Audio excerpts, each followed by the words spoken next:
सुप्रभातम सुप्रभातम सुप्रभातम। आज की ताजा खबर में आप सभी का बहुत बहुत बहुत स्वागत है। वर्ल्ड इकोनॉमी के साथ ही इस एपिसोड की शुरुआत आज हम यहाँ पे करने वाले हैं। सो वर्ल्ड इकोनॉमी में क्रूड ऑयल के प्राइसेस को देखना जरूरी है। कल ये जो प्राइसेस थे, ब्रेंट क्रूड के प्राइसेस 78-79 पर बैरल तक नीचे गिरे थे। बट आज सुबह जब मैं ये वीडियो बना रहा हूं आप लोगों के लिए, so again the prices have gone up to $81 per barrel.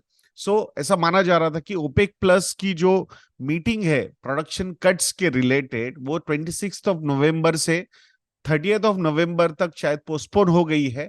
और वहां पे कुछ शायद डिसएग्रीमेंट्स चल रहे हैं उनके बीच में, and that's why they are not meeting. और इसी का नतीजा ये हुआ कि क्रूड ऑयल के प्राइसेस जो थे वो नीचे गिर गए। बट सुबह होने तक फिर से एक बार क्रूड ऑयल के प्राइसेस ऊपर आ चुके हैं।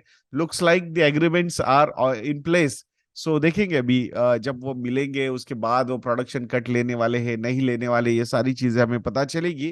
That will give us a clear idea. But this seesaw battle जो है वो चलती रहेगी, न्यूज ड्रिवन सारी चीजें। But over the longer horizon we just hope that कि brent crude prices should come down.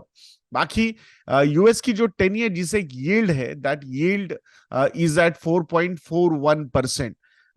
वहां पे एक स्टेडी डिक्लाइन हम देख रहे हैं। जो यील्ड 5% के ऊपर 5% के ऊपर जा चुकी थी, वो अब 4.41% पे आ चुकी है। दो यूएस के जो अनएम्प्लॉयमेंट के नंबर्स है वो बेटर देन एक्सपेक्टेड आए हैं। मतलब कि वहां पे अनएम्प्लॉयमेंट एक्चुअली कम हुई है। Though the expectations from the experts which are coming out, कि there is a good amount of impact on the interest rate rises जो उन्होंने लिए हैं फेडरल रिजर्व ने, तो उसका नतीजा दिख रहा है ओवरऑल जॉब्स पे। बट ये एक आध दूसरा वीक में ये ना ऐसे नंबर्स आना is an exception. That's the feeling which has come. और इसीलिए अदरवाइज अनएम्प्लॉयमेंट के नंबर्स कम आना it means interest rates going up. Federal reserve पे प्रेशर कम हो जाएगा ऐसा माना जाता है। So I think this time markets have not reacted that way. So in a way, शायद यहाँ से इंटरेस्ट रेट राइजेस जो है, इंटरेस्ट रेट का जो इंक्रीज है वो नहीं होगा। यही एक्सपेक्टेशन के साथ मार्केट यहाँ से आगे बढ़ रहा है। We will have to wait कि एग्जैक्टली क्या होता है इन कमिंग मंथ्स।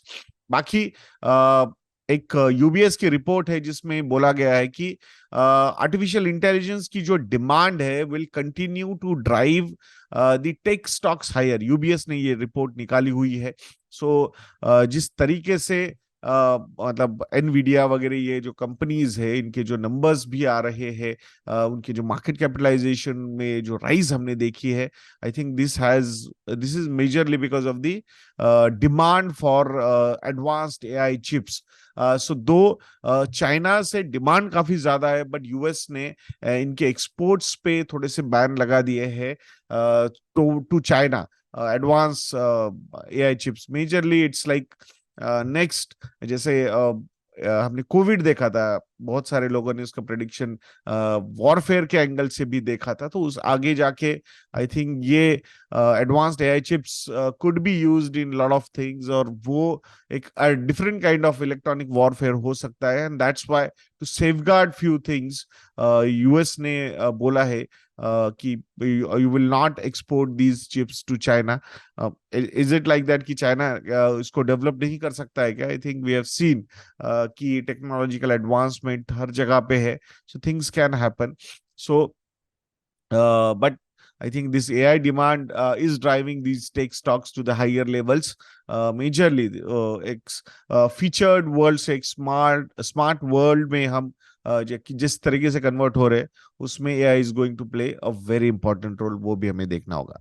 बाकी अगर वर्ल्ड इकोनॉमी में ही बात करनी है तो रशियन ऑयल के बारे में थोड़ा सा बात करेंगे। जिस तरीके से इंडिया रशिया से ऑयल इंपोर्ट कर रहा था, almost 35% of our oil imports were from Russia, but वो जो नंबर है वो थोड़ा सा लास्ट महीने तो गिरा है from 35% to 33%। And the share from Saudi Arabia, UAE specifically, वो यहाँ पे इंप्रूव हो रहा है। Looks like the discounts are going down, and that's why ये नॉर्मलाइजेशन वापस आ रहा है। From the Saudi Arabia imports हो या यूएई से जो इंपोर्ट्स हो रहे हैं हमें, so those numbers, so India on an average per day 4.7 million barrels import करता है। सो 8.4% से ये नंबर बढ़ा है compare to September in October. But वहां पे जो रशिया से ऑयल के इंपोर्ट्स बढ़े हैं वो हार्डली 1.2% से बढ़े हैं मंथ ऑन मंथ। तो वहां overall oil imports are up by 8.4%, but Russia से ये 1.2% ही बढ़े हैं, and that's how from 35% Russian oil imports we have come down to 33% of that particular thing. Now थोड़ा सा इंडियन इकोनॉमी के बारे में भी यहाँ पे बात करते हैं। तो इंडिया के जो बैंकिंग इंडस्ट्री की जो लिक्विडिटी डेफिसिट है वो 5 ईयर हाई लेवल पे जा चुका है। It can narrow next week. So what are the major reasons? I think जिस तरीके से जीएसटी पेमेंट्स हुए हैं, सो वो एक रीजन यहाँ पे है। मेजरली टैक्स पेमेंट्स वगैरह है, तो वो बैंकिंग लिक्विडिटी से बाहर चली जाती है ये चीजें। So the deficit which stands at around 1.74 lakh crore rupees, मतलब $20.9 बिलियन का ये डेफिसिट है। This is the highest level since December 26, 2018, जिस on that particular day or that particular week, the deficit was at 1.86 lakh crore rupees. So I think जिस तरीके से RBI ने inflation curve करने के लिए एक्शंस लिए हैं, तो वो भी एक रीजन है। तो ऐसी हाई डेफिसिट जब होते हैं, so at that point of time ये टाइट लिक्विडिटी जो होती है वो आरबीआई को नए बॉन्ड्स इशू करने के लिए भी अलाउ नहीं करती, majorly because these financial institutes जो है वो थोड़ा सा वहां पे पार्टिसिपेशन का उनका प्रॉब्लम होता है। सो लिक्विडिटी जब टाइट होती है तो नॉर्मली आरबीआई बॉन्ड सेल नहीं कर पाता मार्केट में। So all these things would be there, but in the short duration I think it will continue for some more time, ऐसा भी यहाँ पे लग रहा है। आरबीआई गवर्नर ने एक स्टेटमेंट भी दिया है अभी। Headline inflation remains vulnerable to recurring and overlapping shocks. So अब these what are these shocks? So majorly ऐसा नहीं है कि ये सिर्फ कंट्री स्पेसिफिक है। आई थिंक ग्लोबली जो इवेंट्स हो रहे, ग्लोबल मैक्रो इकोनॉमिक सिचुएशन जैसी है, ग्लोबली इन्फ्लेशन का सिनारियो जैसा है, जैसे इस सिनारियो को वहां के सेंट्रल बैंकर्स रिएक्ट करते हैं, वो एक बहुत बड़ा फैक्टर हो जाता है कि आरबीआई उन चीजों को कैसे रिएक्ट करेगा। Though we are managing the overall forex stability also quite well. जिस तरीके से रुपी की और डॉलर की वॉलेटिलिटी है compare to other currencies, I think we are managing it in a much better way thanks to our strong macro fundamentals. So वो एक reason है, but still I think we will not be, मतलब ऐसा नहीं कि we are completely decoupled from these events. So these events will matter to us. Otherwise जिस तरीके से हमारा रिटेल इन्फ्लेशन का सिनारियो है, looking at the past experiences, ऐसे सिनारियोज में normally RBI should have cut the interest rates, repo rates यहाँ पे कट होने चाहिए थे। बट वेस्टर्न वर्ल्ड में स्पेसिफिकली जो इन्फ्लेशन के नंबर्स आ रहे हैं और उसका नतीजा वहां के सेंट्रल बैंकर्स जिस तरीके से रिएक्ट कर रहे हैं, तो कहीं ना कहीं अट्रैक्टिवनेस मेंटेन रखने के लिए हमारी करेंसी का या फिर हमारे बॉन्ड्स का, सो आई थिंक वहां पे हमारे भी इंटरेस्ट रेट्स थोड़े से एलिवेटेड लेवल्स पे ही है। Obviously we are going to face some amount of impact from that on our overall profitability of corporates, because interest rates जब ऊपर होते हैं, so obviously interest cost ऊपर होने की वजह से उसका impact उनकी profitability पे दिखता है। ओवरऑल डिमांड के साइड से भी, कंज्यूमर डिमांड के साइड से भी ये इम्पैक्ट रहेगा, so we cannot deny that। और अभी मतलब जिस तरीके से ये रिटेल लेंडिंग का एक ओवर इंथुजियाज्म बैंक्स में, फिनटेक कंपनीज में, एनबीएफसीज में हमने देखा था, तो आरबीआई ने जो रिस्क वेट्स बढ़ाने को बोला है उसका नतीजा भी अच्छा खासा बैंक्स की लिक्विडिटी पे या फिर लेंडिंग कैपेसिटी पे हो रहा है। तो वहां पे भी कॉस्ट ऑफ फंड्स ऊपर जाने की वजह से retail loans are going to be little expensive, तो वो भी एक इम्पैक्ट जो है वो ओवरऑल इन मतलब लोन्स की डिमांड्स पे, कंज्यूमर स्पेंडिंग पे हो सकता है। So we can not deny that. So RBI is watching this space quite closely, specifically asset liability mismatches जो है या मैनेजमेंट जो है उस पे आरबीआई का फोकस अच्छा खासा यहाँ पे नजर आ रहा है। एनबीएफसीज जो फंडिंग बैंकिंग से ले रहे थे to support their loan growth, तो वहां पे भी अब ये चेक्स बैठने लग गए हैं। सो रिस्क वेट्स वहां पे भी बढ़ गए हैं, तो वो भी फंडिंग या तो महंगी हो जाएगी या फिर स्लो डाउन हो जाएगी। बिकॉज इसका जो कंटेजियन इम्पैक्ट होता है, ये जो रिस्क है वो बहुत बड़ी है। मतलब एनबीएफसीज में अगर बहुत ज्यादा प्रॉब्लम्स क्रिएट हो गए दैट एग्रेसिव रिटेल लेंडिंग की वजह से, तो उसका एक कंटेजियन इम्पैक्ट जो है वो बैंक्स पे भी हो सकता है। तो उसको भी रेस्ट्रिक्ट करने के लिए आरबीआई ने थोड़े से स्ट्रिक्ट ये रिस्क वेट्स के कॉल लिए है। Word of caution also he has given to the micro finance industry. So affordability और रीपेमेंट की जो कैपेसिटी है ऑफ द बोरोवर्स, वो कहीं ना कहीं मतलब बहुत थोड़ा सा रिस्कीनेस है, और that's why they are getting higher interest rates. तो उस पे भी एक कॉशन मतलब आरबीआई ने या मिस्टर शक्तिकांत दास जी ने यहाँ पे रखा है। बाकी he has also cautioned the lenders against too much reliance on the risk models of these tech driven entities। तो ये जो रिस्क मतलब ये टेक ड्रिवन एंटिटीज ने ये जो इनके रिस्क मॉडल्स बनाए हुए हैं, तो आरबीआई को लगता है कि अभी तक इसको कंप्लीटली टेस्ट नहीं हुआ है ये। सो बहुत सारी चीजें थ्योरी में अलग लगती है और प्रैक्टिकल वे में अलग होती है। So RBI wants to be more and more cautious in these things, otherwise एक बार ये एनपीए साइकिल शुरू हो जाती है, सो I think then it is very difficult. Similar like inflation. So inflation का राक्षस जैसे एक बार आके बैठ जाता है इकोनॉमीज में, तो नॉर्मली वो निकलता नहीं है। So it's always better to control that before becoming too big, जो वेस्टर्न वर्ल्ड में हुआ है और जो इंडिया में नहीं हुआ है। So that's the difference. So similar kind of thing कि यहाँ पे भी एनपीए का राक्षस फिर से एक बार इस इंडस्ट्री में ना आए, इसके लिए बहुत सारे जो स्टेप्स है वो आरबीआई की तरफ से यहाँ पे लिए जा रहे हैं। There is one more economic news जिसपे सबने कॉन्शियस होना चाहिए। मेडिकल इन्फ्लेशन का जो नंबर आया है in India, it has reached an alarming rate of 14%। मतलब year on year medical cost में जो इंक्रीज हुआ है, सो दैट इज 14%, 14% का ये नंबर है। This is not a small number. We are trying to keep our retail inflation between 2 to 6%। सो is मतलब that is those are the numbers, inflation numbers we are comfortable। and when we look at the inflations, medical inflation 14%, education inflation more than 10%, I think these numbers are not at all good।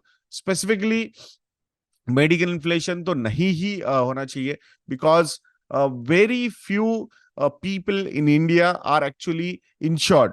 Already we have seen that कि जिस तरीके से ये medical cost बढ़ रहे हैं, तो उसका नतीजा या फिर जिस तरीके से क्लेम्स आ रहे हैं और जिस तरीके से ये पूरा क्लेम का प्रोसेस चल रहा है, सो मतलब one of my friend was admitted few days back. I have seen that कि when we were analysing the bill, so बहुत सारी मतलब जब फीडबैक्स आए इंश्योरेंस कंपनी से कि बहुत सारी चीजें कंप्लीटली अननेसेसरी थी उन बिल्स में।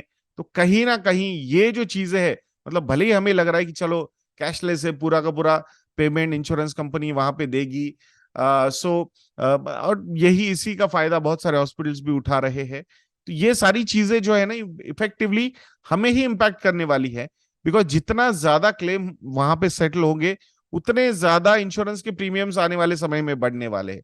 तो ये सारी चीजें जो है ना, इसीलिए as a patient we also need to scrutinise these things, so that's a better way. कभी कभी लगता है पहले कैसे होता था कि मतलब बिल हमें पे करना होता था और उसके बाद we use to claim that to the insurance company. तो कहीं ना कहीं इनिशियली हमारे जेब से पैसे जाते थे, तो we use to be very careful. But जब से ये कैशलेस काइंड ऑफ थिंग आई है, सो आई ऑलवेज से दैट कि ये this is nothing but a loan. ये जो इंश्योरेंस प्रीमियम हम भर रहे, these are instalments for that particular claim which has been settled। So in a way we have taken a loan only and we are repaying it through premiums। So don't take it negatively, but that's how ये scrutiny जितनी कम हो रही है, उतना ज्यादा ये medical inflation यहाँ पे बढ़ रहा है। So these are very really alarming situations जो यहाँ पे अभी हो रही है। सो होपफुली आशा करेंगे कि गवर्नमेंट के साइड से भी यहाँ पे थोड़े से चेक्स एंड बैलेंसेस और ज्यादा होनी चाहिए। अब स्टॉक मार्केट के बारे में बात करेंगे, स्टॉक स्पेसिफिक न्यूज के बारे में बात करेंगे, जिसमें टाटा टेक्नोलॉजीज के बारे में बात करना बहुत ज्यादा जरूरी है। टाटा टेक्नोलॉजीज पे ऑलरेडी आईपीओ का एक डिटेल्ड एनालिसिस मैंने परिमल आडेस चैनल पे दिया हुआ है, तो please watch that. So on the first day itself IPO जो है वो 6.54 टाइम्स ओवर सब्सक्राइब हुआ है। सो रिटेल इन्वेस्टर्स का ओवर सब्सक्रिप्शन है 5.42 times. HNI high net worth individuals का ओवर सब्सक्रिप्शन है 11.69 टाइम्स। क्वालिफाइड इंस्टीट्यूशनल बायर्स का ओवर सब्सक्रिप्शन है 4.08 times. Employees of Tata technologies इनका ओवर सब्सक्रिप्शन है 1.1 टाइम्स। एंड टाटा मोटर्स के शेयर होल्डर्स का ओवर सब्सक्रिप्शन है 9.3 टाइम्स। तो सब जगह पे ओवर सब्सक्रिप्शन यहाँ पे हमें देखा हम देख रहे हैं। ग्रे मार्केट प्रीमियम जो है वो अराउंड 360 रुपीज का है। तो 475 टू 500 का बैंड है, तो अब lower end of the band देखने का कोई लॉजिक भी नहीं है। सो अपर एंड ऑफ द बैंड में 500 रुपीज के ऊपर अराउंड 360 रुपीज का ग्रे मार्केट प्रीमियम यहाँ पे दिख रहा है। So it means currently the listing gains are expected around 72%. These things can change over the period. So, but currently, what the gray market premium is suggesting, it is 72%. So, I think over enthusiasm hai, no doubt. Major reason behind this over enthusiasm in this particular IPO is the rational valuation. Last मतलब ये जो चार IPO चल रहे हैं उसमें से 3 IPO को bumper response already over subscription का मिल रहा है। और कहीं ना कहीं इस बार जो वैल्यूएशंस सामने लाए हैं फॉर द आईपीओ, ये थोड़े से रैशनल नजर आ रहे हैं, एंड दैट्स व्हाई बहुत ही बढ़िया रिस्पांस लोगों का इन आईपीओज में देखा जा रहा है। सो आई थिंक जहां जहां पे ग्रे मार्केट प्रीमियम ज्यादा लग रहा है या फिर जहां जहां पे ओवर सब्सक्रिप्शन हुआ है, वहां पे अलॉटमेंट मिलने के चांसेस डे बाय डे कम हो रहे हैं। सो हार्डली एक आधा अगर लॉट मिल भी जाता है, सो 14-15,000 रुपीज का आई थिंक वो लॉट हो सकता है। सो उसमें normally lot of people are calling me, my friends या फिर हमारे जो इन्वेस्टर्स है वो कॉल कर रहे हैं, बात कर रहे हैं कि नहीं नहीं हमें भी करना चाहिए, हमें भी करना चाहिए। सो आई ऑलवेज टेल देम कि आपके पास 100 रुपए है, कंप्लीट आपकी नेटवर्थ फाइनेंशियल एसेट्स हो या फिर टोटल इन्वेस्टमेंट की आपकी जो नेटवर्थ है वो 100 रुपए है, उसमें अगर आपको 5 पैसे या 10 पैसे का अगर एलोकेशन मिलता है तो सही में वो कितना इम्पैक्ट करेगा आपके ओवरऑल पोर्टफोलियो पे, तो ये भी समझना है। I am not trying to demotivate you people from investing in Tata Technologies IPO. Obviously मतलब valuations are quite good, but मिलने के चांसेस बहुत कम है, मिल भी गया तो बहुत कम मिलेगा। So if you are investing in mutual funds, so definitely mutual funds are going to participate in that. वहां पे भी हो सकता है allocations of the total AUM will be on a minimal scale only, but still that participation will be there. बाकी from the long term perspective, once the company gets listed, I think उसके बाद ही थोड़ा सा settle होने के बाद I think things will be तो उसका और ज्यादा एनालिसिस वैल्यूएशन पर्सपेक्टिव से हम करेंगे आप लोगों के लिए। सो तब तक if you want to subscribe, I think the grey market premium and the valuations are suggesting there is a good amount of value in this IPO, there is no doubt about that. मिलेगा नहीं मिलेगा ये तो आने वाला समय ही आपको बताएगा। Now, the next news is from Murugappa group. So Murugappa group की ये कंपनी जो है सीजी पावर, इसके जो शेयर्स है वो 20% से बड़े हैं after company files an application for a semiconductor unit, an application for a semiconductor unit.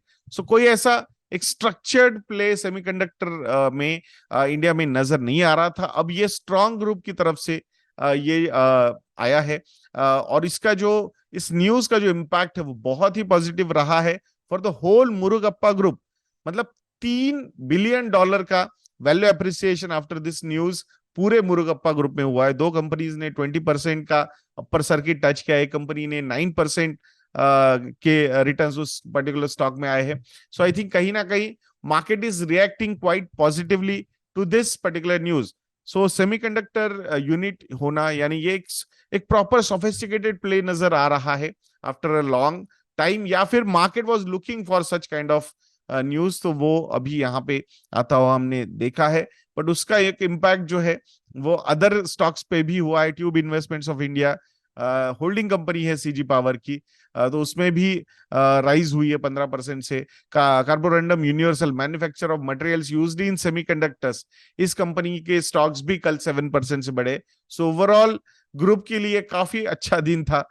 Major reason, so I think ये जो पॉजिटिव न्यूज यहाँ पे आई है वही एक सबसे बड़ा रीजन यहाँ पे नजर आया है। अब थोड़ा सा बजाज ऑटो के बारे में बात करेंगे दोस्तों।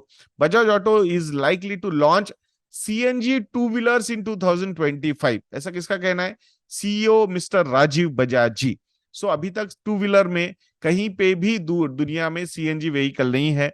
सो Bajaj is saying by 2025 they will launch this vehicle. अब वो कैसा रहेगा, वो सिलेंडर कैसा होगा, कहाँ पे रखा जाएगा, ये तो आने वाला समय ही बताएगा। बट ये एक बहुत बड़ी अपॉर्चुनिटी है ऐसा उनको लगता है।